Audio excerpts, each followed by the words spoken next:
얼마 전인가요? 제가 학교에서 제가 있는 방에 연구실에 딱 들어갔는데, 근데 연구실에서 나는 냄새가 갑자기 긴장과 기대와 흥분이 나는 거예요. 냄새를 맡는 순간. 제가 뭐 공부를 하려고 뭐 그런 기대가 나는 게 아니라, 근데 그 냄새가 어렸을 때 맡았던 냄새인 거예요. 그게 막 긴장과 어떤 흥분을 자아낸 어떤 냄새예요. 제 연구실 여러분도 들어와 보셨으면 알겠지만 무슨 냄새겠어요. 가만 생각하니까 어렸을 때 부모님이 절대 가면 안 된다 그랬더니 만화방 냄새가 나는 거예요. 만화방 냄새. 책이 쌓여 있으니까. 책이 쌓여 있으니까 이 만화방 냄새가 갑자기 나면서 부모님은 절대 가지 못하게 했던 그 만화방. 근데 친구 집에 놀러 가면 몰래 이렇게 따라가게 됐던. 집에 또 텔레비가 없었잖아요. 그 레슬링 경기하면 보려고 갔던 만화가게. 그 나무로 이렇게 돼가지고 고무줄로 이렇게 쭉 돼가지고 이렇게 걸려있던 그 벽에 걸려있던 그 만화방이 갑자기 생각나는 거예요. 여러분, 이 낡은 책 냄새 하나가 만화방하고 연구실, 도저히 함께 할 수 없는 두 장소를 공존하게 만들더라고요. 냄새가 과거와 현재, 쉼과 공부, 이 두 가지의 시간과 공간을 이어줄 수 있겠다라는 생각을 했어요. 어떤 일이 두 개의 세계를 연결한다는 점에서 오늘 본문은 의미가 있다고 생각합니다. 오늘 본문은 요한복음 9장 전체에 걸려있는 실로암에서의 기적 또는 실로암 표적의 에필로그에 해당합니다. 대단원의 막을 내리고 있어요. 예수님께서 안식일에 나면서부터 시각장애를 가진 사람을 고치셨습니다. 땅에 침을 뱉어 진흙을 이겨 그 사람의 눈에 바르고 실로암에 가서 씻으라고 했더니 그 사람이 시력을 얻게 되었습니다. 이것이 기적이죠. 그런데 바리새인들과 유대인들은 그 사람을 3차례에 걸쳐서 조사를 합니다. 그 기적을 인정할 수 없었던 거죠. 그리고 예수님을 모함할 근거를 찾고자 조사를 벌인 겁니다. 그리고 결국은 그 나음을 얻은 사람을 출교시키면서 끝났습니다. 오늘 본문은 예수님께서 그 시력을 얻은 사람을 다시 만나셨고 3번의 조사를 받고서 유대교로부터 축출당한 그 사람을 받아들이셨다라는 내용입니다. 실로암의 표적을 통해 우리는 육체적인 시력만이 아니라 영적인 시력이 있다는 사실 지난주에 제가 말씀드렸고요. 바로 이 시력을 얻은 사람이 2가지 종류의 시력을 얻게 된 거죠. 영적인 시력까지. 그러므로 오늘 이야기는 실로암에서 시력을 얻은 것이 엄청난 기적이지만 그 이상으로 그 사건을 통해서 예수님이 하나님의 아들임을 알아보는 시력이 중요하다는 것을 계속 다루고 있습니다. 그래서 저는 제목을 기적 가운데 기적, 기적 중에 기적이라고 해서 3가지로 에필로그에 해당하는 대목에서의 내용을 살펴보려고 합니다. 첫 번째는 계속 반복되는 주제이지만 영적인 눈을 갖게 되는 것이 기적 가운데 기적입니다.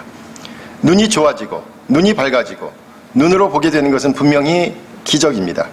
그런데 그 이상으로 영적인 눈을 갖게 되는 것, 새로운 시력, 즉 세상 사람들의 시각과는 다른 시각을 갖는 것이 기적이라는 거죠.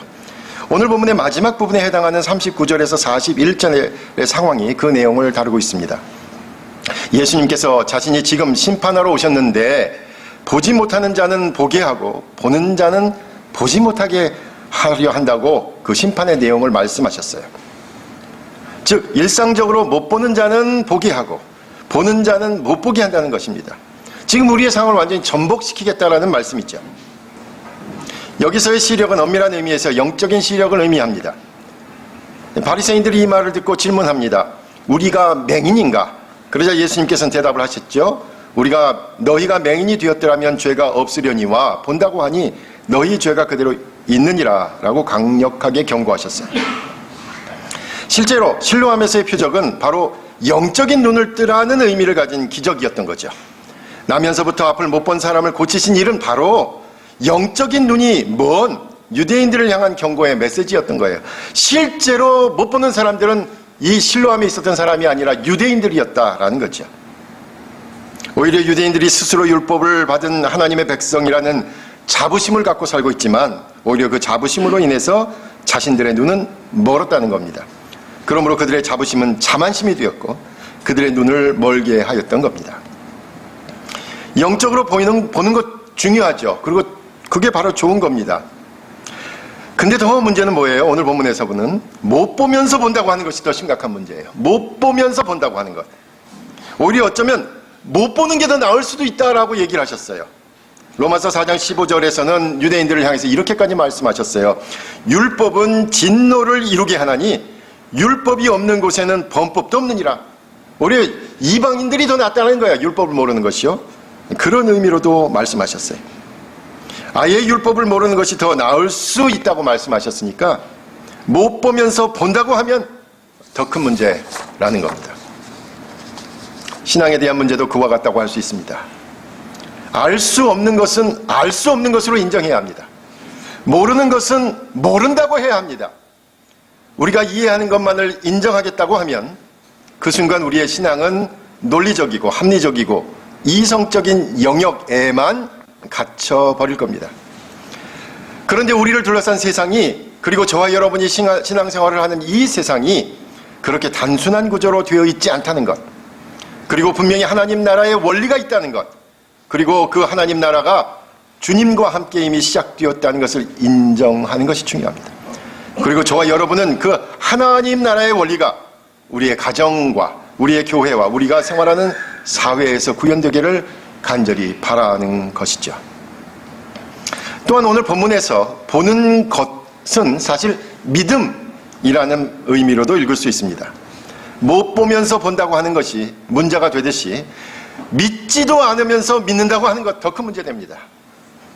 저와 여러분은 믿음을 기초로 모인 공동체입니다. 여러분, 믿어지지 않으면 그 믿음을 얻기 위해 기도하고 성경 보고 믿음의 사람들과의 진지한 교제를 시작해야 합니다. 믿지도 않으면서 믿는다고 하면 정말로 시련의 때가 오면 견딜 수 없기 때문입니다. 아무리 봐도 성경의 내용이 우리가 사는 현실의 원리를 반영하고 있지 않은 것 같은데, 그래서 많은 사람들이 믿지 않는데 그 성경의 내용을 통해 삶이 변화된다, 삶의 의미를 깨닫게 된다, 삶의 목적을 발견할 수 있다 라고 말하는 게 기적입니다. 그러므로 영적인 눈을 가진 것은 기적 가운데 기적이 되는 겁니다. 두 번째로, 예수님을 하나님의 아들로 믿는 것이 기적 가운데 기적입니다. 시력을 갖게 된 사람에게 다시 만난 예수님께서 35절에서 이렇게 말씀하셨죠. 내가 인자를 믿느냐.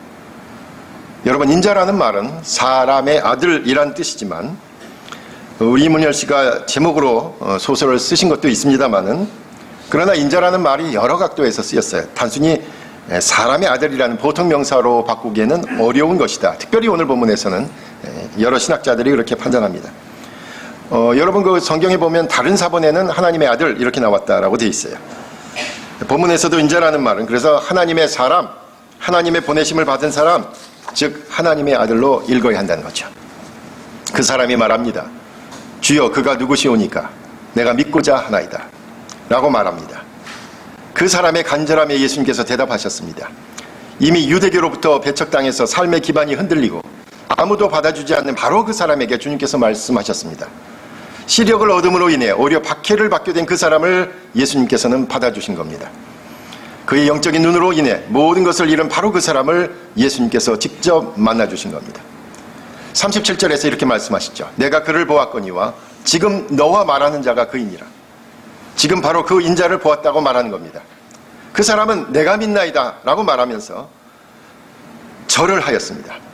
그 사람은 예수님을 바로 그 자리에서 하나님의 아들로 알아보고 자신의 믿음을 표현한 겁니다. 바로 그 다음에 예수님께서 내가 심판하러 이 세상에 왔으니 라고 하면서 심판의 상황으로 넘어가고 있습니다.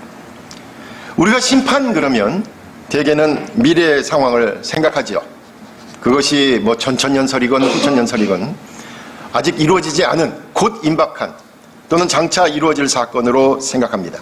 공간복음의 시각도 미래의 상황을 많이 이야기했습니다. 마가복음 13장 26절은 이렇게 말씀합니다. 그때에 인자가 구름을 타고 큰 권능과 영광으로 오는 것을 사람들이 보리니 라고 미래형으로 얘기하고 있어요. 마가복음 14장 62절들도 내가 그니라 인자가 권능자의 우편에 앉은 것과 하늘 구름을 타고 오는 것을 너희가 보리라 라는 미래형으로 말씀하셨어요. 그래서 심판은 미래에 될 것으로 말하고 있습니다. 그런데 오늘 본문 요한복음은 그 심판이 지금 여기서 이루어지고 있다는 겁니다. 39절에서 심판의 상황을 지금 여기서의 상황으로 말하고 있습니다. 우선 심판에 의한 하나님의 나라가 바로 여기에서 이루어지고 있다는 점에 주목해야 합니다. 여러분, 성경은 하나님의 나라에 대해서 여러 각도에서 말하지만 하나님 나라가 여기에서 이루어진다는 점을 분명히 지적하고 있어요. 예수님의 심판과 함께 시작되는 하나님의 나라는 여기에서 이루어진다. 저와 여러분이 살고 있는 여기입니다. 바로 이 시간과 공간에서 이루어진다는 사실이죠. 그럼 도대체 하나님 나라가 어떤 모습으로 여기서 저와 여러분에게서 이루어진다라고 얘기할 수 있을까요? 이것도 하나의 난처한 질문 가운데 하나입니다. 많은 사람들은 하나님 나라가 이 땅에서 이루어지고 있다는 그 구체적인 증거로 교회를 언급했습니다. 하나님 나라의 분명한 증거가 바로 교회라는 말씀이죠. 근데 여러분, 교회에서 정말 하나님 나라가 이루어지고 있습니까? 눈에 보이는 교회가 온전한 그리스도인들로 구성되어 있지 않기 때문에 무슨 하나님 나라가 여기에 있는가 의아한 것이 현실 아닙니까? 교회에 속한 사람들의 세속적인 욕심과 야망과 죄악으로 실망했기 때문이죠. 그리고 교회에 모인 사람들만큼 말 잘하고 욕심이 많고 자기들만 안다는 그런 말을 듣기 때문입니다. 그런데 그래서 더욱 우리는 교회가 하나님 나라의 그림자임을 알고 그런 공동체를 만들기 위해 노력해야 된다라는 거예요. 저와 여러분의 모델이 아주 높다는 거예요. 아니, 우리가 모여서 이 정도면 됐지. 아, 요즘 세상에 이 정도 모임이면 괜찮아. 아니, 다른 교회보다 낫잖아. 다른 교회보다는 상식적이잖아. 그래도 다른 교회보다는 좋은 사람들이 있잖아. 그게 아니라는 거예요. 저와 여러분의 이상은 아주 높다는 겁니다. 과연 우리 가운데 하나님의 나라가 실제로 임했는지 그걸 점검하면서 모여야 된다라는 거예요. 그저 좋으니까 모이는 게 아니라 정말 우리의 기준에 우리가 가고 있는가, 그렇게 성장하고 있는가 돌아보면서 만나야 한다는 겁니다. 또 한편 예수님을 하나님의 아들로 인정하고 믿는 것이 하나님 나라의 시작입니다. 하나님의 아들로 예수님을 믿는다는 것은 우리가 성경의 본문을 통해서 보는 성경, 특별히 복음서를 통해서 보는 역사적 예수의 모습 그 이상의 의미를 인정하는 겁니다. 우리는 분명히 역사적 예수의 모습을 통해 모름지기 인간이란 어떠해야 하는지, 희생적으로 사랑하는 인간의 모습, 정의에 결단하는 인간의 모습, 그리고 자신의 사명에 끝까지 충실했던 인간을 봅니다. 그런데 오늘 본문에서 하나님의 아들로 믿었다는 것은 그 이상으로 우리가 설명할 수 없는 분으로 받아들인다는 것입니다. 우리가 설명할 수 없는 그 너머로부터 궁극적으로 우리의 삶의 의미와 목적을 알려주시는 분으로 인정한다라는 거죠. 저와 여러분이 왜 세상에 살아야 하는지, 그리고 무엇을 위해 살아야 하는지 생각하게 만들고, 그리고 그 하나님의 아들을 통해서 그 삶을 살기로 다짐했다라는 거예요. 바로 이 순간 그분의 임재를 간구하고 이 자리에, 저와 여러분이 예배드리는 이 자리에 우리와 함께 있는 바로 그런 분으로 간구한다라는 겁니다. 그분이 하나님의 아들이시기에 지금 이 순간 우리와 함께 하신다는 사실을 받아들일 수 있는 것이고, 그것이 기적 가운데 기적입니다. 마지막으로 세 번째는 바로 반복하여 말하지만 우리의 삶의 의미와 목적을 아는 것이 기적 가운데 기적입니다.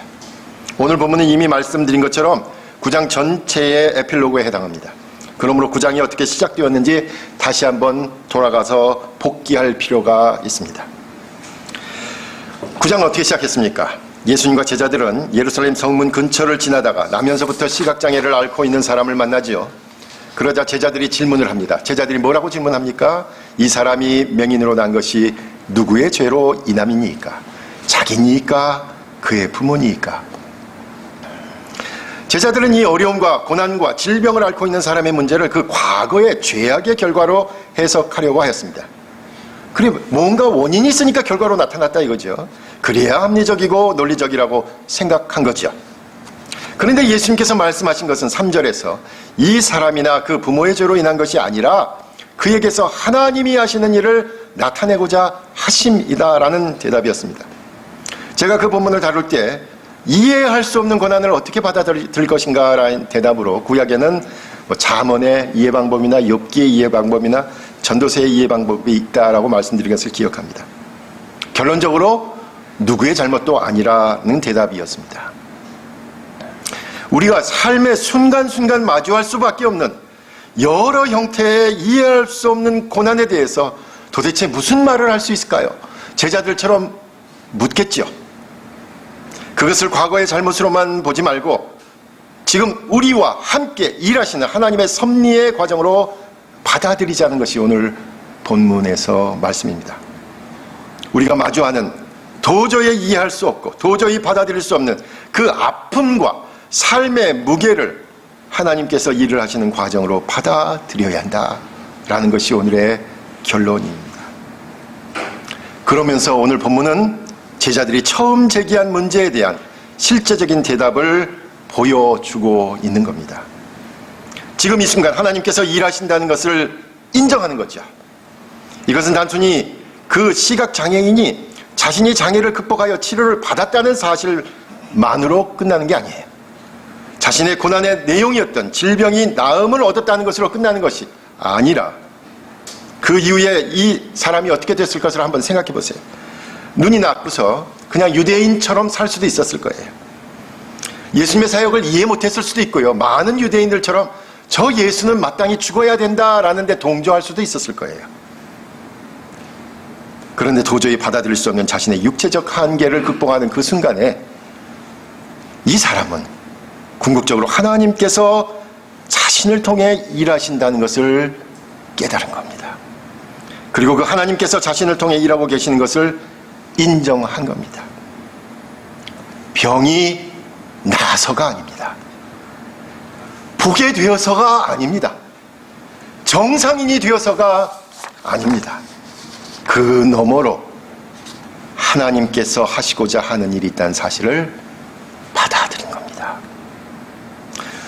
우리는 우리 주변에서 그리고 우리들 자신에게 일어나는 예기치 않은 일들로 아픔과 상처를 안고 절망을 느낄 때가 있습니다. 사고가 나서 사랑하는 사람을 잃기도 하고 병으로 더 살아야 할 사람을 먼저 보내기도 합니다. 그리고 그럴 때마다 도저히 받아들일 수 없다는 소리를 칠 수밖에 없습니다. 생각지도 않은 고난을 그냥 받아들일 수는 없습니다. 그래서 우리는 질문합니다. 왜 나에게만 그 일이 일어나는지에 대한 고민과 번민하는 것 맞습니다. 그래야 합니다. 그리고 그 답을 알 수가 없어서 몇 날 며칠을 잠을 못 자고 고민하고 아파하고 괴로워하게 되고 그래야 합니다. 그리고 제3자로서 그 아픔을 당한 사람의 감정을 이해할 수도 알 수도 받아들일 수도 없다는 것 인정해야 합니다. 그래서 많은 경우 주위의 위로는 사실은 상투적인 말일 수밖에 없어요. 또 우리가 사람에게 실망할 때도 마찬가지 아닙니까? 어떻게 인간으로 저럴 수 있을까? 아니 저러고도 인간이라고 할 수 있을까? 도대체 인간의 기본적인 상식이나 감정이나 예의는 어디에 있는 것일까? 더 깊은 상처는 신앙인들에게 받습니다. 어떻게 믿는다는 사람이 저럴 수 있을까? 저런 사람은 아예 스스로 알아서 교회에 나와주지 않았으면 좋겠는데 왜 교회를 지키면서 많은 사람들을 방해하는가? 그런 생각하기도 합니다. 교회 지도자라고 하는 사람들이 그럴 경우 우리의 상처는 더 큽니다. 여기서 본문이 제시하는 답은 값싼 위로가 아닙니다. 그런데 우리는 도저히 생각할 수 없는 그 순간 하나님께서 그 아픈 사람과 함께 일하신다는 사실을 고백하게 된다는 거예요. 그 과정 어떻게 될 것인지 도저히 알 수 없습니다. 그런데 그 아픔을 당한 당사자가 제3자가 아니라 당사자가 그 아픔을 당하고 있는 당사자가 직접 하나님께서 함께 하신 것에 동참하게 된다는 겁니다. 아픔을 당한 사람의 주위 사람이 그 아픔을 이해하고 설명하고 예측해서 전화위복이 될 것이라든지 더 좋은 일이 일어날 것이라든지 하나님이 믿으라는 그런 상투적인 말이 아닙니다. 세옹지마와 같이 지금의 아픔이 조금만 있으면 복으로 변할 것이라는 싸구려 위로도 아닙니다. 지금은 어려움을 겪고 있지만 조금만 견디면 집사님 사업이 대박 날 거예요 라는 점쟁이 같은 말도 아닙니다.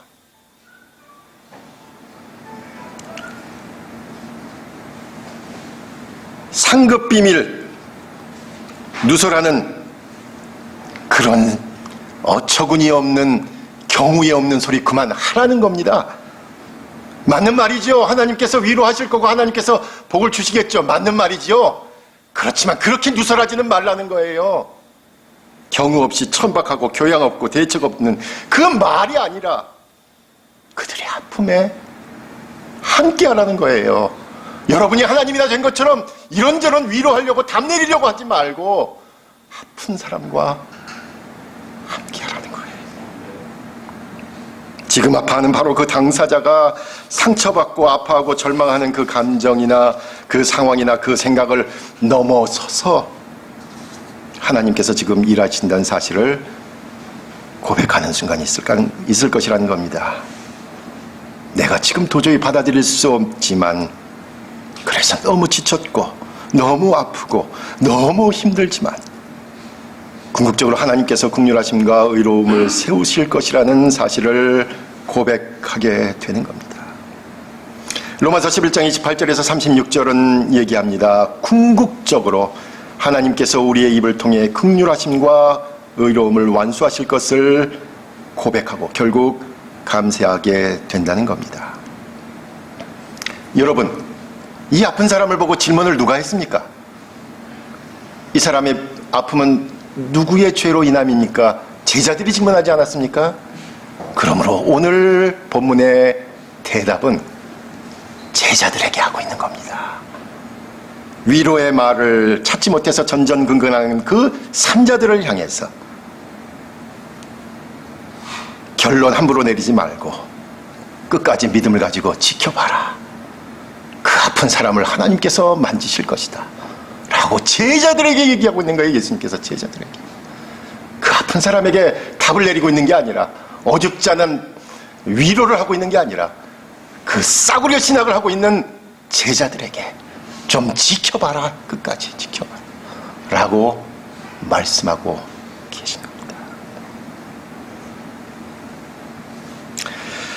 초등학교 때 저희 막내 동생이 있었어요. 네, 교통사고가 났습니다. 저희 집안의 몰락이었죠. 저희 부모님께서 한동안 밖을 못 나가셨습니다. 부끄러워서.